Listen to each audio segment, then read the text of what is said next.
tot el que no es dona es perd.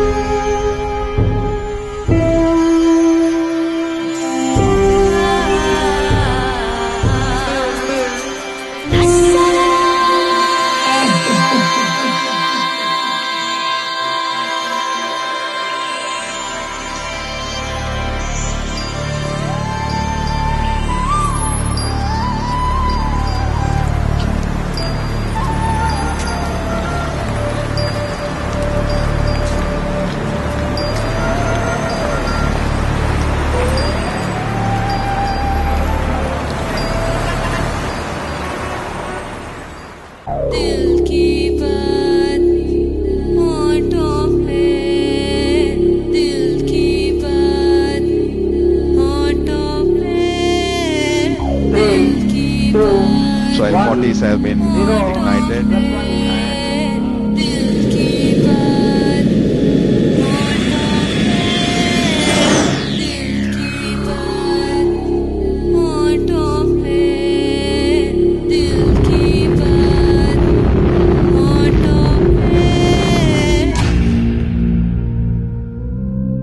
Dill ki bad, kutu pe, ajala piti maskarat.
Sara va néixer a Barcelona, al barri de Gràcia, com una resposta compromesa i responsable de la família Boixadera Sans en observar la tràgica situació que vivien els nens i nenes dels suburbis de Bombai.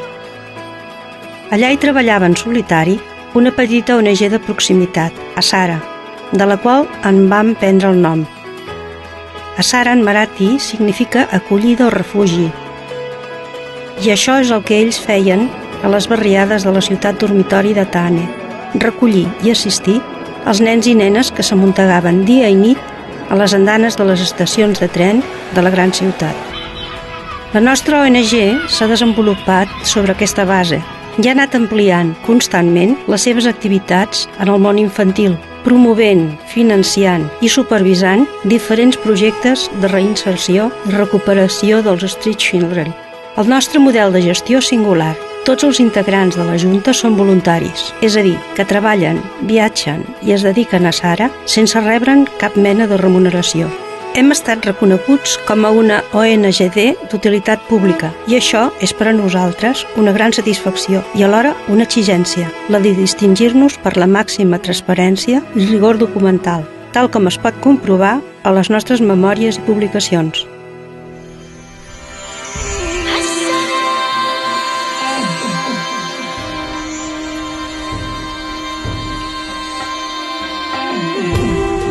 A Sara Thane promovem i financem 5 projectes de reinserció i educació infantil en 3 centres d'acollida de dia i 2 residències permanents. La residència de Neral, que es va construir i posar en marxa sota la nostra supervisió, és únicament per a nenes del carrer, com a conseqüència de la nostra decidida visió de gènere. Hem ampliat les nostres activitats a Bombai treballant amb d'altres petites organitzacions i ONGs de proximitat, molt eficients i de gran prestigi, amb les que hem creat, potenciat i finançat diferents projectes.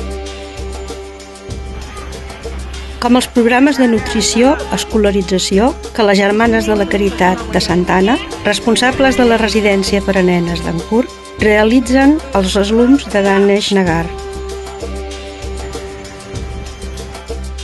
O la totalitat del manteniment de la nova residència per nens al poble de Gorai. Amb el nostre col·laborador Macarism Group estem finançant 2 programes de beques per a estudiants, seleccionats dels alumnes de Yogesvari. Amb la petita ONG Ashadid hem creat un primer ambulatori infantil i un taller de tall i confecció per a noies adolescents, en una singular experiència d'educació i autosostenibilitat. Finalment, a Jessim Home financem l'atenció integral de 54 nens i nenes amb minusvalies físiques o psíquiques, atesos per educadors especialitzats i fisioterapeutes. També se'ls proporcionen sessions setmanals de suport comunitari. Ja són 15 els projectes específics en els que estem treballant a favor del món infantil més exclòs de la societat. Fruit d'un gran esforç i compromís, cada any més de 1.200 nens i nenes reben una ajuda decisiva per poder recuperar la seva autoestima i poder reinserir-se a la societat en plenitud de drets. Si tu també creus en un futur diferent, més just i més humà, pots participar-hi amb la teva ajuda. Incorpora't al nostre projecte i contribueix així a obrir als més indefensos una porta a l'esperança. Asara és vida. Ajuda'ns a difundir-la.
Ashique Jatt